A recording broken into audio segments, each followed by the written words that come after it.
been using lots and lots of these little plastic labels, which I put in my seed trays for vegetables, for cuttings, and I've used them for hundreds of years. Well, I'm not quite that old, but I've used them for a long time, but I don't like them.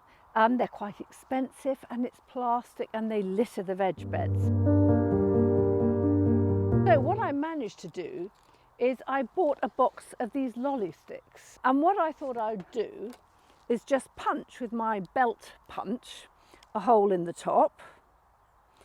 Now if I was putting this into a seed tray, I wouldn't need the hole in the top, but it's normally quite easy to do. Sometimes it is a bit, I think the wood must vary on each stick a bit. So you get a hole like that. Now this has actually split the wood, but that doesn't matter. Sometimes it splits it more than others because they're so light that they're not actually going to split totally and they still hold on.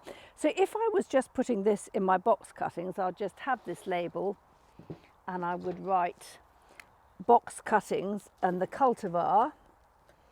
And when I took the cuttings, which was probably back in last September, so Sept 21, and I'll just stick it in the end like that. But if I'm going to actually sow a tray of lettuces or any sort of veg, then they obviously go from here, they go into the veg garden. So then that's where the hole comes in useful. So I just get the twine, stick it through the hole, and then I tie it onto the cane which goes at the end of the row. I've forgotten to bring any scissors, but you can see how it works. So it's just like that. And so here is this cane all ready to go out. And when I write my labels, I like to put where I bought the seeds from. So here I've got King seeds, the date I've sown it, 19th of the 3rd, and then I put the variety, courgette, defender or whatever it is on the back. And that's all the information that you need. And I think it's really important. I really loathe it when you sow a row of carrots or something and you think these are the most fantastic carrots ever, and then you can't remember what variety they are. So to be a good, improve your gardening and choose the best varieties, it helps if you really keep a record of what you sow. So that's my vegetable garden, hopefully, and my flower seeds. Hopefully I won't be having to use any more of these plastic labels ever again. These are much cheaper, and when they finish they'll be mulch basically, won't they? They'll just mulch down. Now when I'm actually planting a plant that I think I'm going to keep for more than a year, some for 5 years or whatever, then I need something different. And I bought this machine about 20 years ago. And this is a P-Touch labeler. This one is the 2400. This machine I've got was about £50, but he does various other machines. They do a small handheld machine that's much smaller than this, that's out of stock at the moment, but it costs around 40 quid and it will be back in stock in October.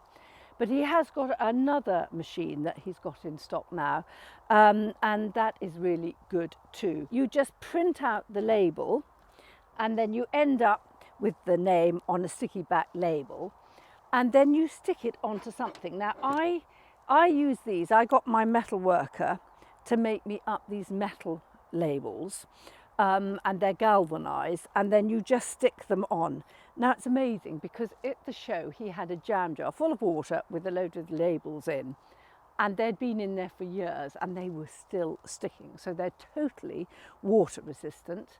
They also don't fade, and with ultraviolet light and the sun, that is a real problem when labels fade, and then it's so frustrating when you can't read them.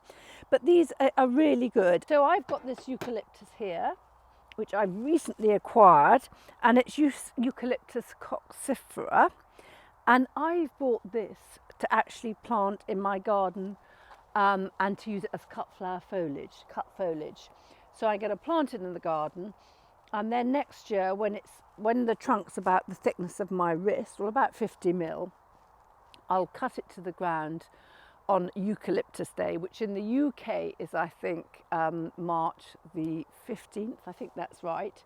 and then it will shoot again and it will produce lots of this lovely evergreen foliage, which I can then cut and use in floristry and flower arrangements and things like that. But I've bought about 6 really unusual eucalyptus and I don't want to get them confused.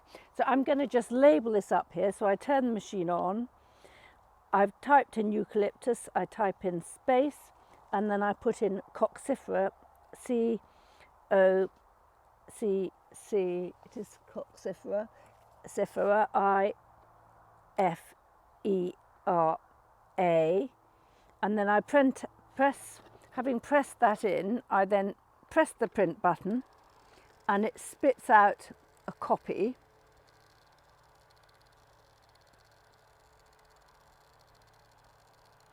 Like that. And then I just peel it off and I stick it on the label. Now, I think I like belt and braces because I find it so frustrating when I can't remember what a plant is. And so what I also do is on my computer, I have a folder for the garden. Well, I have a file, and in that I have the different gardens and I actually make a list of what I have planted in the garden. So I'm going to put eucalyptus coccifera there. So I stick it on like that. I'll stick that in, and then when I plant my eucalyptus in the garden, I will then know exactly what that eucalyptus is in 20, 30 years. So that's really good. So there we are. That's all about plant labelling. There are so many different devices that you can choose from for them, but I like this one because it's inexpensive. This has done me 20 years really well. The labels, when you actually buy the sticky tapes, you buy these actual cassettes of sticky tapes which you just pop into the machine, and so it works out it's something like 10p a label with the cost of these, and I think that's pretty good because I'm going to use them pretty much forever, and then I'll always know what my lovely friend here is really called.